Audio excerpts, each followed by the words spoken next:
segundo episódio do Mulher Anima Podcast começa com um desafio. Pense em 5 nomes de mulheres nas artes visuais. Uma grande pintora, uma escultora famosa, alguém? E na animação? Se você não conseguiu lembrar, saiba que a maioria das pessoas realmente não consegue. Mas por quê? Vamos conversar?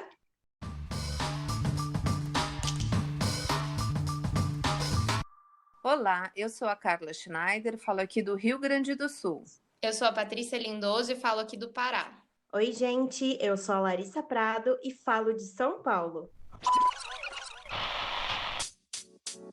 Esse é o Mulher Anima Podcast. Promover, dialogar e fortalecer. É hora de falar delas. Linda Nochlin nasceu nos Estados Unidos e foi uma renomada historiadora da arte, professora, feminista e escritora. Seus textos se destacam por abordar de maneira crítica e reflexiva o tema das mulheres artistas e o papel do feminismo na história da arte, trazendo questões necessárias ao debate. Seu legado se caracteriza em decorrência do seu perfil. Uma pesquisadora que pensa em profundidade, identifica e questiona sobre diversos fatores para além do que está sendo visto de maneira mais evidente na superfície.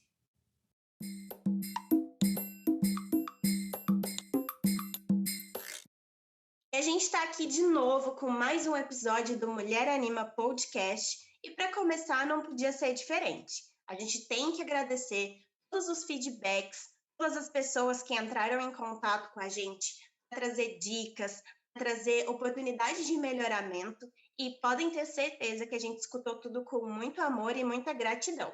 Muitas dessas pessoas foram mulheres incríveis que a gente admira muito, o que tem tudo a ver com o tema de hoje.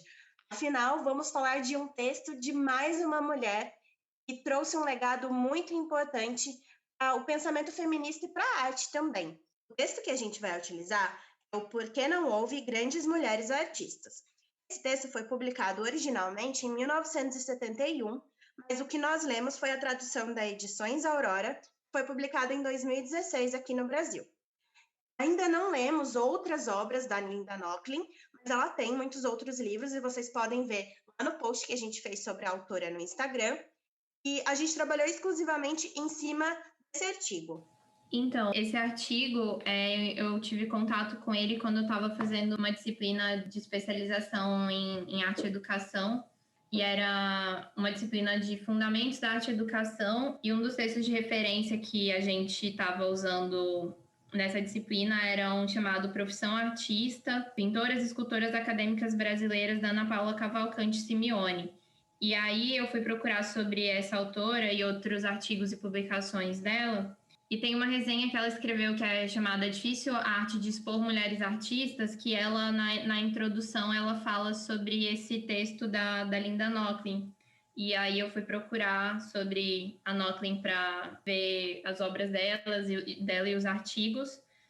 E aí eu trouxe aqui para a nossa discussão, porque essa pergunta é uma pergunta muito forte e ela me trouxe para reflexão das questões que eu estava fazendo nessa pesquisa das mulheres da animação no Brasil. E aí eu trouxe para Carla e para Larissa para a gente dar uma lida juntas e pensar sobre ele nesses outros contextos e outras perspectivas também. E só lembrando, né, que a gente está aqui numa sequência, esse é o nosso segundo podcast. No primeiro, nós trouxemos questões sobre as mulheres num contexto mais amplo, com aspectos socioculturais envolvidos. Nesse momento, as mulheres estão no contexto do campo das artes visuais, e no próximo, nos aguardem, será focado realmente no campo da animação. Agora que a gente já está contextualizada sobre a autora e sobre a obra que vamos trabalhar, eu quero saber quais foram as primeiras impressões que a gente teve a respeito desse texto. E eu vou começar falando que eu mordi muito a isca da Linda Nochlin, como ela coloca aí nas primeiras partes do texto, porque ao ler esse título, né, tão emblemático e que já suscita tantas coisas, meu primeiro ímpeto foi dizer, como assim não ouve? Será que não ouve? Será que a gente não conhece? Não, peraí que eu vou dar um Google aqui e vou descobrir quem são essas mulheres, eu vou chafurdar a internet, vou dar um jeito. né? Como feminista e como acadêmica, a primeira coisa que eu fiz foi tentar desmistificar o que ela estava falando ali. Não, peraí. Ela descreve exatamente esse comportamento. Ela coloca ali um passo a passo do que as feministas vão ter de primeira impressão do que ela está apresentando, né? Uma outra primeira impressão que eu tive é que, apesar da Linda Nochlin não escrever de uma maneira academicamente complicada, usar palavras muito difíceis, esse texto é um texto muito complexo, porque, pelo menos para mim, a autora pareceu bastante irônica. Então, algumas coisas que ela coloca, uma primeira leitura, você fala, não é possível que ela está escrevendo isso, que ela está dizendo certas coisas. Mas quando você retoma e lê novamente, você percebe a ironia que está ali por trás, a provocação que ela coloca. E isso é muito interessante, né? É um jogo, mas que também pode pegar desprevenido aí um leitor mais despreparado. Então, Larissa, eu concordo que esse texto ele não pode ser lido assim com pressa, porque tem coisas sendo ditas nas entrelinhas. Foi um texto que me colocou numa postura como leitorativa, ou seja, eu fui lendo, pensando, refletindo em paralelo, né? Não foi uma leitura rápida. Um dos primeiros pensamentos que me ocorreu já no início da leitura veio acompanhado por uma exclamação bem grande, assim, né? Do tipo assim, como que esse texto pode estar com um questionamento tão atual, né? Inclusive pensando isso no campo do cinema de animação, sendo que ele tem 50 anos. Sim, ele foi publicado originalmente, né, em inglês nos anos lá de 1971, e teve uma versão para o português aqui no Brasil somente em 2016. E é aqui também que eu, inclusive, concordo com o questionamento que está apresentado aí nas páginas finais pela editora brasileira. Ela realmente coloca essa interrogação, né? Porque esse texto levou tantos anos, 45, né, para ser traduzido para o português. E a gente sabe que quando está posto no idioma de uma nação, fica mais fácil o acesso das pessoas na leitura, né? Então, eu acho que as minhas primeiras impressões foram, assim, realmente, nossa, estamos ainda nesse contexto? Vamos pensar um pouco mais, né? E, Patrícia, como é que foi para ti essas primeiras impressões? Minhas primeiras impressões sobre o texto num artigo muito curto, ela consegue entrar em muitos questionamentos sobre com muitos conceitos que são muito controversos até hoje, assim, e acho que sempre vão ser, na verdade.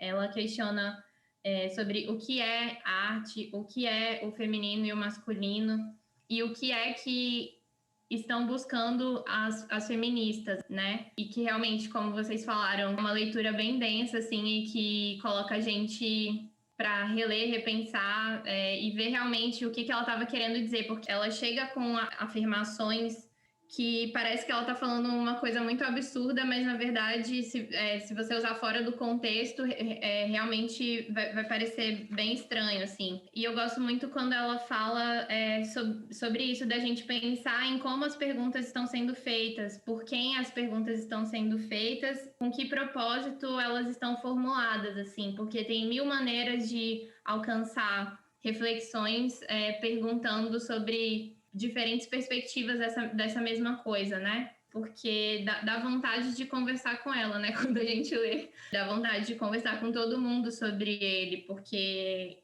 são muitas reflexões que atravessam muitas áreas da nossa vida e que a gente realmente não fala e não questiona as coisas como estão acontecendo e como estão postas no senso comum, assim. Então, acho que foram as minhas primeiras impressões foram essas. É necessário que se converse mais sobre isso ainda, né? Também.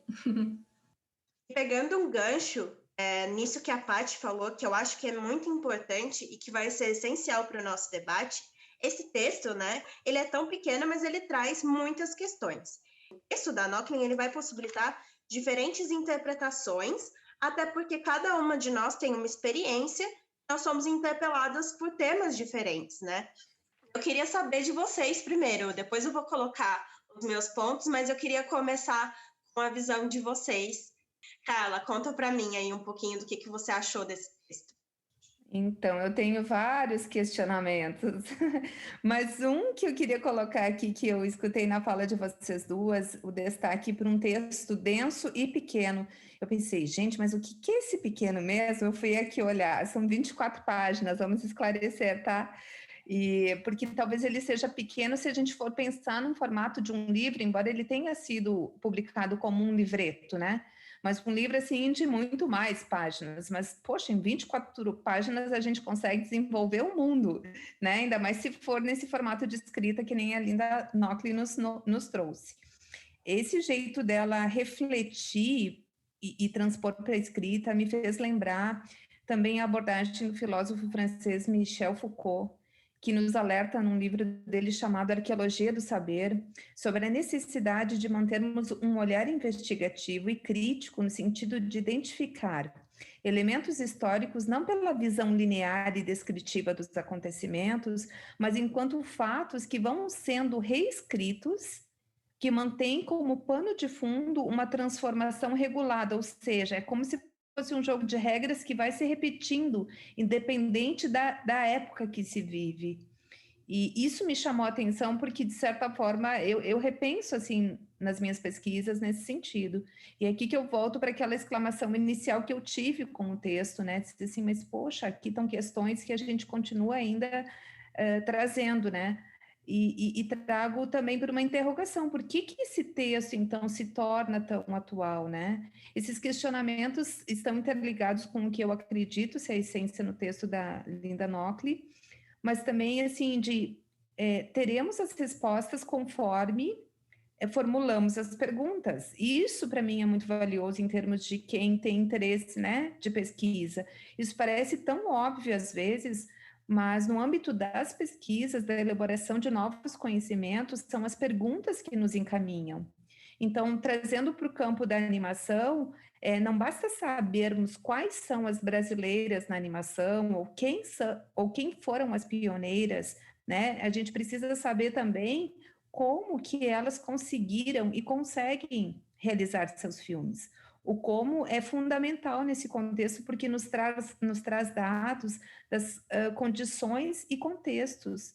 Isso vale também para observarmos o mercado de trabalho com produtos audiovisuais com animação, que seja filmes, séries, etc. Não basta perguntar quantas mulheres estão trabalhando em determinado projeto, estúdio ou produto. Né? Precisamos ir além e entender em quais funções, em quais condições de trabalho estão essas mulheres.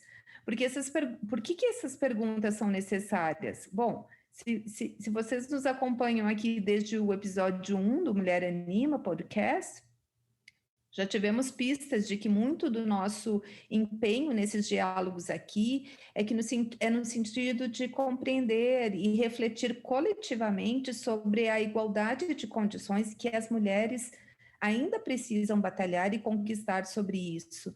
Então, e ainda não acontece efetivamente, e essa não é uma questão só no Brasil, ela segue aí pelo mundo afora. E esse contexto desigual é um debate, inclusive, constante nas últimas 4 edições de um evento internacional que se chama Women in Animation World Summit, que, inclusive, na versão de 2020, que foi online e está disponível lá no site da Women in Animation, reforça muito essa reflexão necessária sobre tópicos de conscientização, preconceito inconsciente, inclusão, diversidade e pertencimento. Então, assim, o debate ele sempre vai ser fomentado pelas questões que a gente apresenta. Então, para mim, um recado muito importante nessa nossa leitura aqui, conversa, é isso, que perguntas nós estamos fazendo? Interessante, Carla. E eu estava aqui pensando em várias coisas enquanto você estava falando, e a primeira delas foi que você citou Foucault aí, e eu lembrei de uma outra coisa que eu fiz uma associação com Foucault também durante o texto, é a questão do poder ser circular, né? O poder, ele não são assim, a gente tende a pensar que homens oprimem mulheres e acabou, é isso. Mas existem níveis de opressão e que são diferentes dentro das relações de poder. E ela vai questionar um pouco isso quando ela fala: quem são os homens que podiam ser artistas? Mas não era qualquer homem. né? Era um homem que vinha... a gente tem aí, tipo, ela fala uma espécie de mito, né? O cara que era ali um trabalhador e que aí encontrava, que era descoberto como um grande artista, mas a gente nunca explorou a família dele, como na família dele já existiam artistas, como não era aleatoriamente que um talento era descoberto, né? Então eu fico pensando nessas relações de poder também. Quando a gente fala que são os homens que têm destaque, que homens são esses que têm destaque? Aí entra com uma outra coisa que você falou que eu achei muito interessante também, sobre a gente precisar entender o contexto em que essas mulheres que estão na animação, as poucas que estão lá, como elas chegaram até lá, né? Qual foi o caminho percorrido, mas também novamente nos questionar quem são essas mulheres. Mas será que essas mulheres que não estão dentro dos estúdios são mulheres de classe média alta, brancas, de certa forma privilegiadas? Aí a gente tô puxando vários ganchos aqui, mas aí a gente entra numa outra coisa que é o conceito de interseccionalidade, né? Na época da Linda ainda não estava sendo trabalhado, né? Lembrando que esse texto foi escrito em 1971, o conceito de interseccionalidade ele vai aparecer só em 1990 a Kimberly Crenshaw, não sei se estou falando corretamente o nome dela, e eu fico me questionando tudo isso, assim, né? Quando nos perguntamos que não existem grandes mulheres artistas, de que mulheres a gente está falando também? Quais são as mulheres que podem se dar a liberdade de serem artistas? Quais são as mulheres que conseguem vislumbrar essa posição na sociedade? Porque muitas delas, mesmo que tenham nascido com uma vontade ou que durante a vida percebam que existe um talento ou uma vocação, não têm sequer a oportunidade de pensar a respeito disso, né? Então, são questionamentos que me pautaram também. No meu projeto de doutorado, né, eu trabalho um pouco com isso, e eu destaquei aqui uma citação que eu uso, de uma animadora que se chama Signe Bauman. Ela nasceu na Letônia. Ela fala o seguinte: talvez a divisão de gênero não faça muito sentido para você, porque você está olhando para o campo da animação, onde somos todos marginalizados. Animadoras mulheres e animadores homens, todos iguais. Mas mesmo em nossas margens, há um preconceito profundamente arraigado contra mulheres e histórias das mulheres. Eu fui questionada até pela minha orientadora no meu projeto, quando eu falo de marginalidade, ela fala, tá, mas você está falando do gênero, que algumas pessoas ainda entendem a animação enquanto um gênero, ou você está falando da participação feminina. Mas, na verdade, são a soma dessas coisas, né? Tem a marginalidade da animação ainda e tem a marginalidade das mulheres dentro da animação. Então, também foi algo que talvez nem esteja tão relacionado ao texto em si, mas que me despertou a partir da leitura dele. E só para fazer um parênteses de que essa citação da Signe Bauman, ela está em um texto da Angie Spark, que é uma autora australiana. A tese dela se chama Animatrix, Animating Female Experience. É muito interessante, para quem tiver curiosidade, depois vocês pesquisem mais, a gente pode disponibilizar o trabalho dela também. Muito, muito valioso, Lari, obrigada por ter trazido, porque eu fico muito curiosa quando, que nem você falou, a gente vai abrindo, né, abrindo abas, ganchos, leituras, caminhos, e aí as nossas referências, eu pelo menos sempre me desfaço muito das minhas, assim, falo que são aleatórias demais, superficiais demais ou perdidas nos contextos aleatórios, mas tenho uns amigos que sempre me lembram que as nossas referências são muito nossas, né, e são muito únicas e muito valiosas.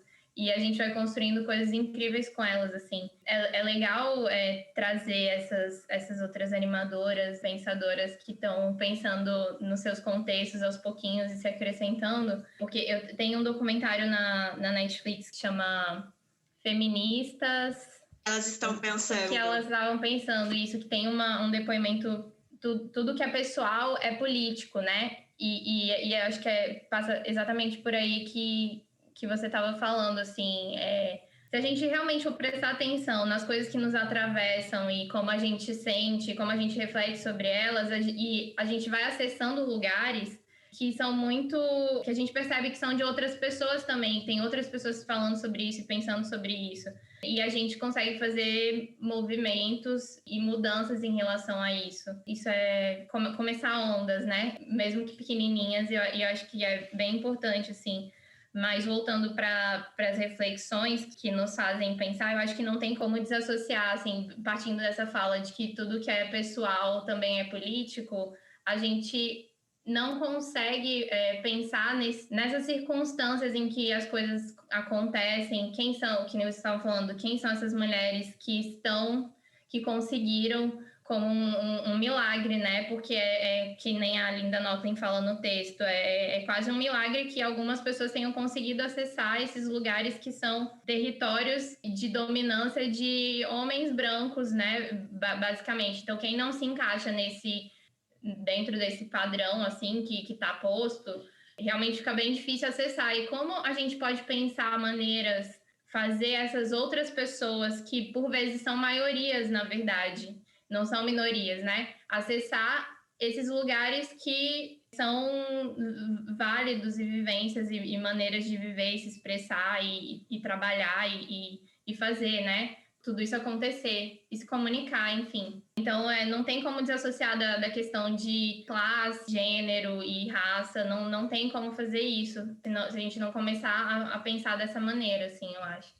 E complementando essa parte que a Patrícia nos trouxe, de pensar as questões que nos atravessam, entendendo que isso não é só uma questão individual, é uma questão coletiva, nós funcionamos no coletivo. Então, não é porque aquela dor não me pertence que ela não nos pertence enquanto coletivo. Esse tem sido um cuidado bastante recorrente nas pesquisas que a gente busca desenvolver ali na UFPEL. Então, queria trazer um pouquinho de alguns dados que a gente já levantou, né? A gente gosta de usar aquela expressão, a presença através da ausência, né? O não estar presente é uma forma de caracterizar também uma presença, e ali encontramos indícios sobre ausência de créditos às mulheres nos filmes de animação, né? E isso onde nós fomos buscar. Isso é um estudo, por exemplo, realizado em conjunto com a Ramona Krieger e a Nadine Lanes. Nós nos deparamos com o desafio inicial originado pela escassez de dados que creditavam desde os primórdios as mulheres como realizadoras desse campo de atuação nos filmes animados aqui do Brasil.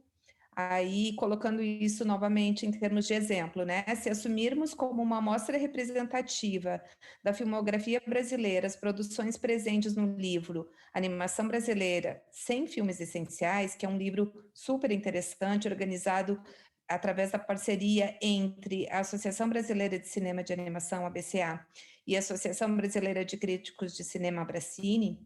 Ali nós temos um panorama que engloba filmes de 1929 até 2017. Então, esses filmes estão nesse panorama. E aí, se nós vamos verificar as 100 fichas técnicas respectivas de cada um desses filmes, as mulheres aparecem, em sua grande maioria, praticamente 50% das ocorrências, trabalhando na área de qualificação administrativa, isso é, são produtoras executivas. Em segundo lugar, aproximadamente 25% elas estão na função técnica, designadas como animadoras, e com menor frequência as encontramos em funções criativas relacionadas à direção de arte, roteiro, ou então o cargo principal, que é a direção.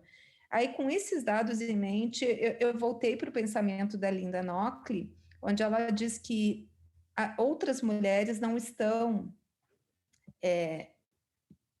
com outros filmes, né? A gente não tem mais brasileiras nessa história da animação do Brasil porque faltou competência? Essa é uma pergunta a ser feita, se eu tenho tantas mulheres, são tão poucas, gente, de novo, se for rever esses mesmos dados dos 100 filmes, pega lá, 100 filmes, 13 tem assinatura de direção por uma mulher, né? É muito fácil de fazer a conta, 13%. E aí, por que isso está tão desigual? Falta competência? Na verdade, não, né? Se a gente for buscar e refletir em profundidade, seria uma questão que sai muito longe de um discurso que a gente ouve o pessoal achar que é pelo mérito. né? Ou deveríamos nos perguntar em quais condições os homens tiveram, né, que lhe propiciaram estarem aptos para a façanha de fazer um filme em animação. Eu acho que a Larissa quer me ajudar nesse pensamento aqui. Vai lá. Vou colocar uma questão polêmica aqui, né? Mas acho que tudo que a gente está colocando é polêmico. Então, vamos continuar polêmicas. Essa questão de será que não existem, né? Por que essas mulheres estão em menor número? O que está acontecendo?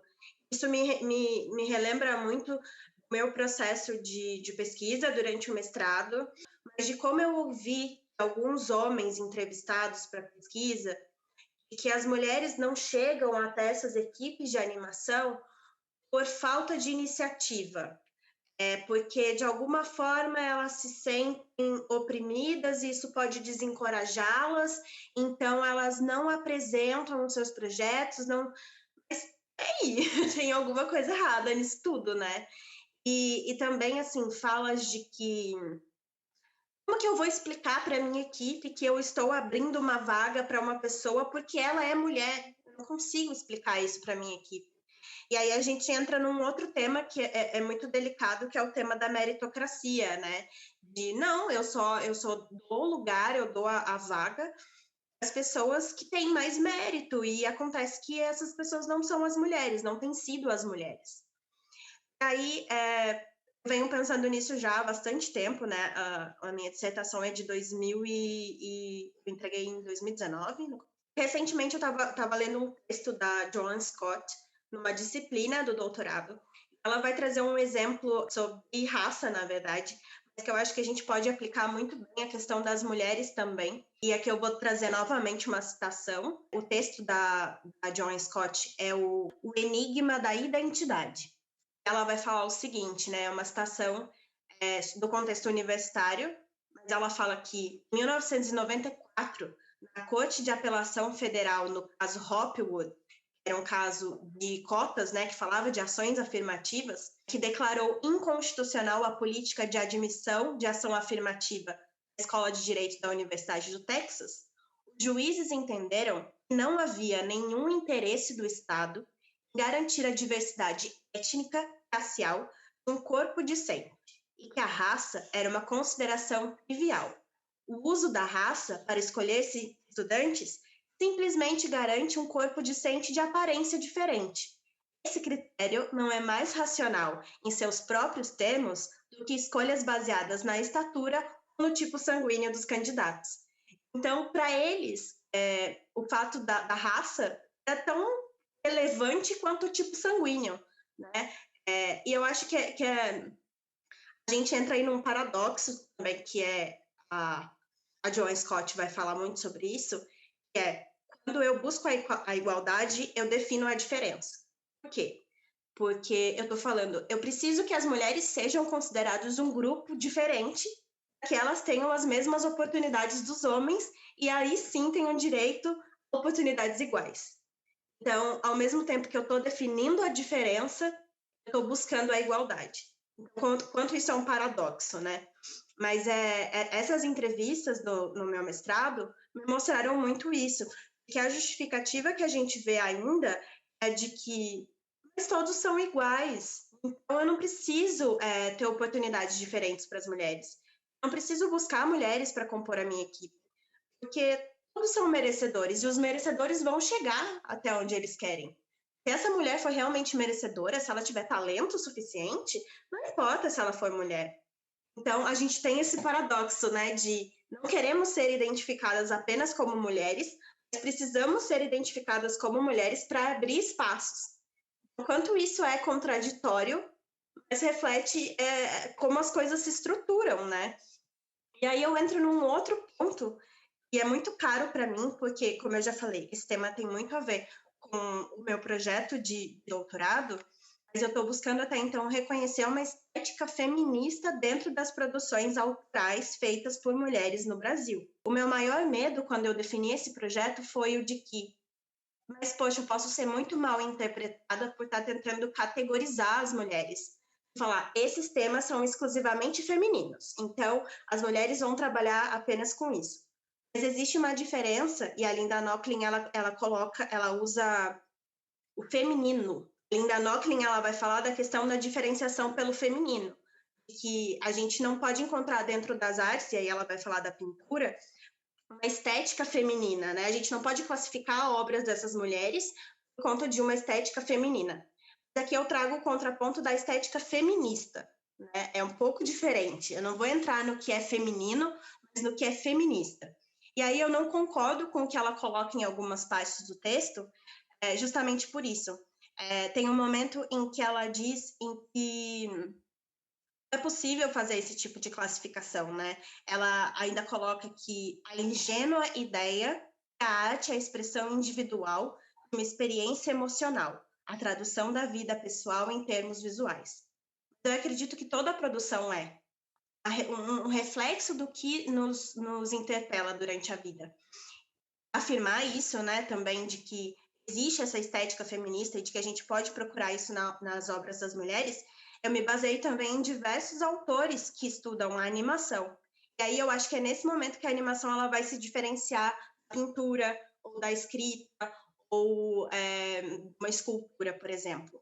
Esses autores são Paul Wells, a Maureen Furness, Anne Kaplan, Ruth Richards, Andy Spark, Jane Pilling, a Jennifer Jane Serra, que é uma autora brasileira, que eu admiro muito, e que ela tem um artigo, ela coloca um pensamento da Jane Pilling, que fala que a animação ela é um formato que oferece um potencial tão grande para explorar questões femininas de uma maneira que simplesmente não é possível em live action. Aí a Jennifer vai dizer o quê? A principal causa disso é o processo de produção individual. E para a Pilling, a possibilidade de trabalhar de forma independente na animação, isto é, sem a dependência de uma grande equipe, permite à realizadora ou ao realizador explorar sua visão pessoal em um grau maior. Então, todos esses autores, de uma certa forma, eles vão defender que as mulheres encontram na animação um meio de expressão diferente, um meio de expressão em que elas podem se ver livres de todas essas amarras que a produção hegemônica e comercial impõe a elas. Contramão do que a Linda Nochlin vai apresentar, porque eu acredito sim na possibilidade dessa estética feminista, eu acredito sim que a gente, quando produz, eu não sou artista, mas a partir da minha pesquisa, eu acredito que quando você faz uma produção autoral, você está imprimindo muito de você ali sim, muito da sua experiência, e esses foram os pontos que mais me incomodaram no texto, assim, que mais me fizeram, não ir contra, mas apresentar uma opinião divergente da autora. Comentando isso que a Larissa falou que a Nochlin coloca sobre a arte ser uma expressão individual, eu, assim, na leitura que eu consegui fazer, eu acho que ela vai discorrendo em muitos parágrafos na sequência e tem que ir pegando as coisas, assim. Eu acho que ela fala que ela não é só isso, que a arte não é só uma expressão pessoal, individual, autoral, porque não tem como desassociar isso do contexto e da estrutura social e cultural que você está posto. Muitas pessoas têm coisas incríveis para contar e para dizer e para se expressar e colocar artisticamente, só que elas simplesmente não podem porque elas têm que ser mães que sobrepõem o lugar dos pais e tem que amamentar, tem que cuidar financeiramente da casa.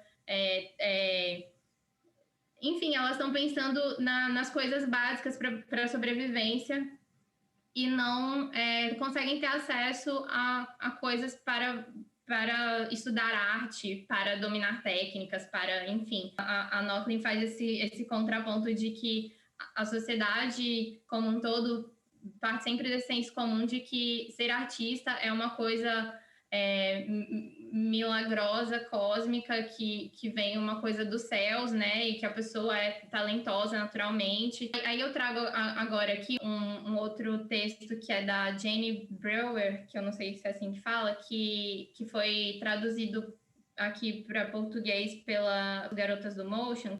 O título é Por que falta mulheres na animação e o que podemos fazer a respeito? E aí elas falam de várias coisas, né? Mas esses estudos são principalmente reflexões baseadas no mercado americano e estudos do Women in Animation, que é outro contexto diferente do nosso aqui no Brasil também. Mas eu queria ler um trechinho do final que elas colocam as soluções, né, para para esses problemas e lacunas que a gente vê que existem, o que a indústria está fazendo a respeito disso, né? Falam assim, são muitos desafios profundamente enraizados na igualdade de gênero e representação. Falam de novo daquela reflexão sobre, de repente, até nos estudos, na fase de formação, chegam até a ser parecidos os números de mulheres e homens nos cursos de animação, mas quando chega no mercado, essa realidade fica diferente, né? E aí ela fala assim, precisamos nos esforçar para criar um ambiente onde a animação e a produção sejam uma carreira válida para qualquer pessoa. As pessoas na indústria estão definitivamente mais conscientes de que não há diversidade suficiente e as empresas estão prestando muita atenção em seu recrutamento para ter uma gama mais ampla de talentos de todas as esferas da vida. Para nós, isso nos ajuda como contadores de histórias.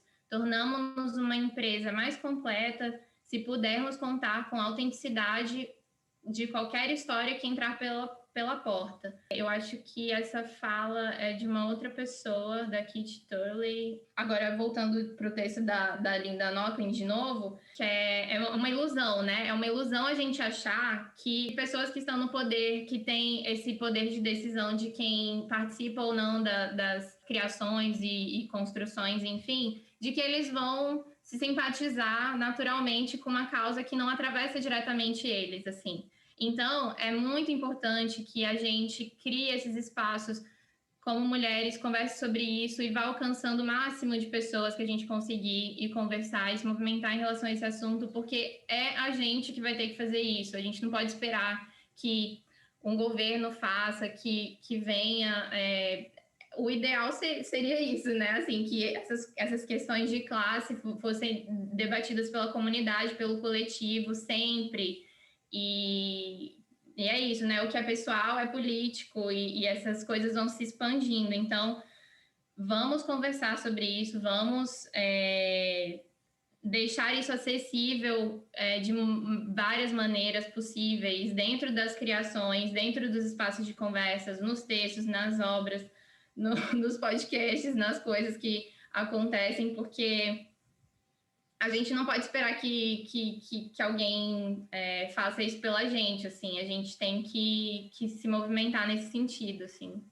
Só para contextualizar, Paty, de onde surgiu esse slogan, né, o pessoal é político, essa foi a frase que marcou a segunda onda do movimento feminista, né? Ela foi criada pela Carol Hennish. Ela está dizendo o quê para a gente? Que na primeira onda, as mulheres elas estavam lutando pelos direitos básicos, né? O direito do voto, o direito à propriedade.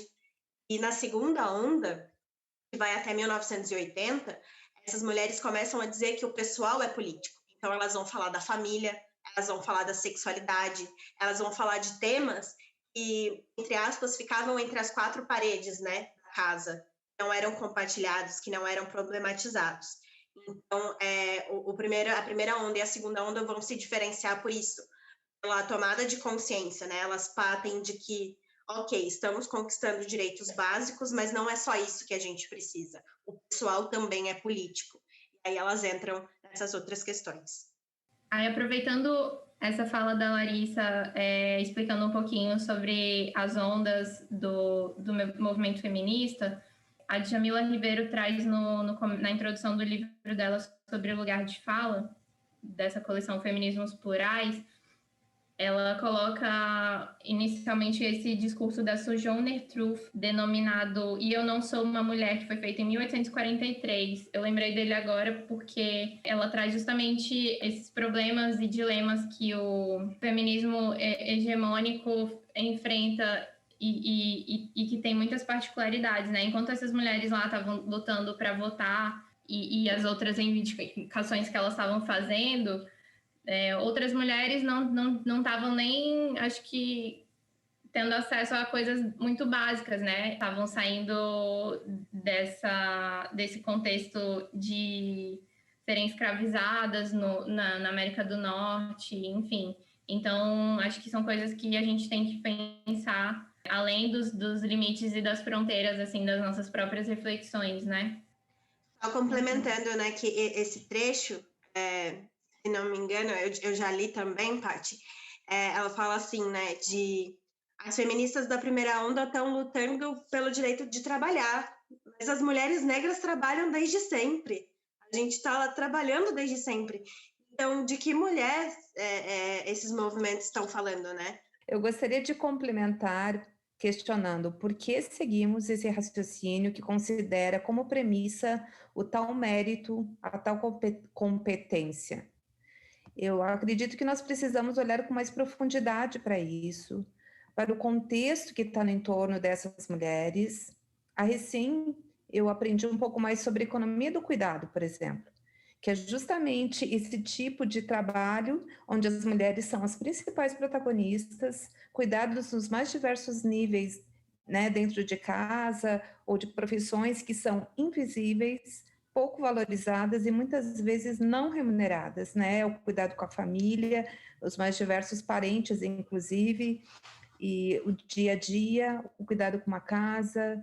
E são nessas condições, por exemplo, que não sobra tempo para um estudo adicional, para que a gente se sinta segura para ir lá requerer determinada vaga, ou que possa treinar mais as nossas habilidades. Então, eu estou falando de novo, em que condições essas mulheres conseguem chegar para concorrer a uma vaga num projeto? Isso precisa ser considerado, sim. Isso nos faz retornar também a um ponto que já conversamos a partir do texto da Chimamanda, no episódio 1 do Mulher Anima Podcast, que é de conhecimento geral. Se repetimos uma coisa várias vezes, ela se torna normal, naturaliza. Da mesma forma que, seguindo a linha agora do raciocínio da Linda Nochlin, mudar estruturas e costumes tem de ser controverso, porque alguns perdem poder enquanto outros ganham. Então, vou terminar aqui fazendo mais uma pergunta. A quem interessa a ausência das mulheres nos projetos? Acho que tem que pensar muito nisso.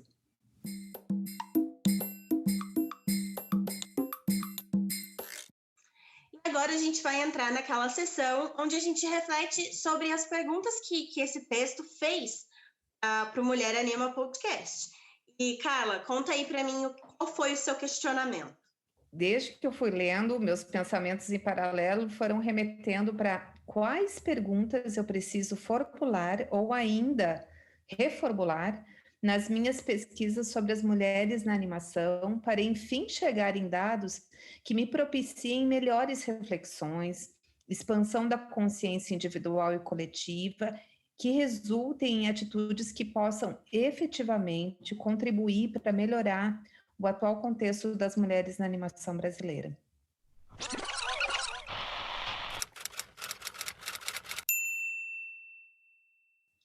Agora chegou o momento em que a gente vai compartilhar com você que está ouvindo o Mulher Anima Podcast as nossas frases do Lambi. São aquelas frases que a gente gostaria de ver espalhadas pelo mundo todo em cartazes lindos e diferentes com colagens maravilhosas. A frase que eu queria que todo mundo pudesse ler em algum momento é a seguinte: as coisas como estão, como estiveram, nas artes, bem como em centenas de outras áreas, são entediantes, opressivas, desestimulantes para todos aqueles que, como as mulheres, não tiveram a sorte de nascer brancos, preferencialmente classe média, e, acima de tudo, homens. É um trechinho lá do final do texto da Linda Nochlin que ela fala assim: a situação total do fazer arte é um elemento integral da estrutura social e mediado por determinadas instituições sociais específicas e definidas. A minha é curta, mas bastante precisa. Devemos começar a pensar em questionar a hipótese por trás da pergunta.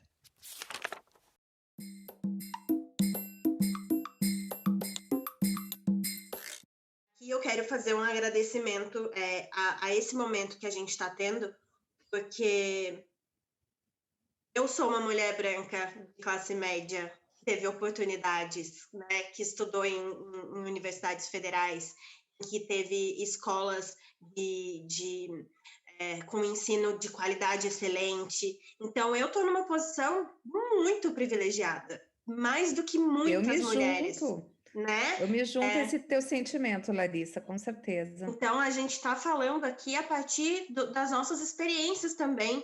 e de que, falando a partir das nossas experiências, a gente pode invisibilizar muita coisa, a gente pode apagar muitas histórias, mas não intencionalmente, né? E esse é um exercício que a gente precisa fazer, que eu acho que a gente está tentando fazer através de erros e acertos, mas está tentando.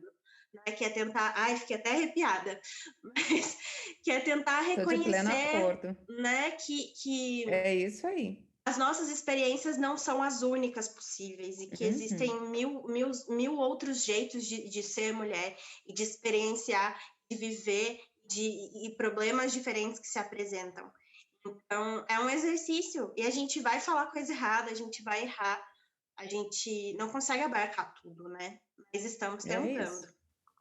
Apesar disso, a gente segue firme. Acho que é uma postura assim de coragem, porque a gente quer pensar o individual, mas principalmente o coletivo, e dentro dessas coletividades, coisas que a gente não compreende, porque não foi a nossa vivência, mas que a gente quer abraçar, né? Vamos todo mundo junto, né? Exatamente. Então, acho que esse é muito o sentido, o propósito aqui também dessa nossa experiência coletiva aqui de nós três no Mulher Anima Podcast.